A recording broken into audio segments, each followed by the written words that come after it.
Pastor Joseph Tolton, and on behalf of the Love Your Neighbor Coalition, I'm glad to be here with Bishop Julius Trimble after this marvelous rally that we've had, Profit from Pain. Bishop Julius, thank you for joining us, and tell us about this rally and your work. It's good to be with you. The people have been asking, is this rally about immigration or is it about mass incarceration? And as Bishop Carcano stated so aptly, the rally was about justice. In the words of Martin Luther King Jr., injustice anywhere is a threat to justice everywhere. So we brought up the concern that we have about mass incarceration, the privatization of prisons for profit, and how in the United States, not only in the United States but around the world, privatization of prisons is driving an industry that benefits from the suffering of thousands, literally hundreds of thousands of persons in the U.S. and around the world.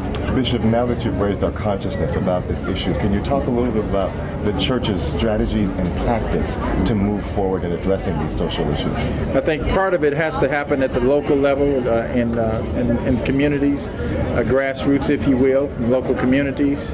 One of the things that the CCA Corporation and GAO Group are trying to do are to appeal to local states and municipalities that are desperate for jobs, yes. And in promising jobs and the prospect of jobs, asking for commitment to fill prisons, literally 90% occupancy over 20 years. I think any hotel corporation would love to have a guarantee like that. Yes. And United Methodists are committed to the dignity of all people, so therefore we would certainly be committed at the local level and state levels to fight the privatization of prisons. Today we celebrated the work of the General Board of Pensions and Health Benefits for their divestment and also for their social screening that now will no longer permit the investment of our pension dollars in corporations that derive their profits from the privatization of prisons. Bishop, what did you have to do to bring your colleagues along, as this issue obviously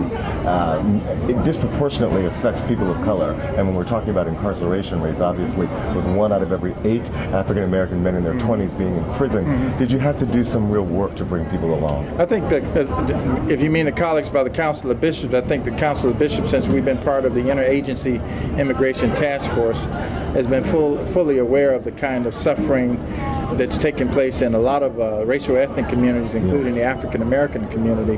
I don't claim to be an expert on this, but excellent researchers and books like Michelle Alexander's The New Jim Crow highlight the drastic growth of this industry. And so I think anybody who's concerned about justice and concerned about being on the right side of this issue needs to do their homework, and also to be able to listen to other voices. We're doing a better job of listening to other voices so that we understand the immigration issue, the racial profiling is not just a black issue, that's right, not even just a brown issue, but it's a worldwide issue. It absolutely is.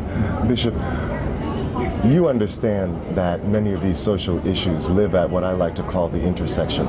The Love Your Neighbor Coalition is obviously very focused on full LGBT inclusion within the church. Can you help LGBT people understand why these other justice issues are as equally important to them? Well, I think it's not uncommon for people who feel oppressed or feel passionate about one issue to want to remain focused on that issue while there are multiple issues that are happening all around us. I don't think issues of justice need to be competing with one another, but I think if we're more successful in our ability to have true holy conversations and true holy conferencing, that we'll experience progress in our lifetime. Excellent. Bishop Julius Trimble, thank you so much. Thank you so much.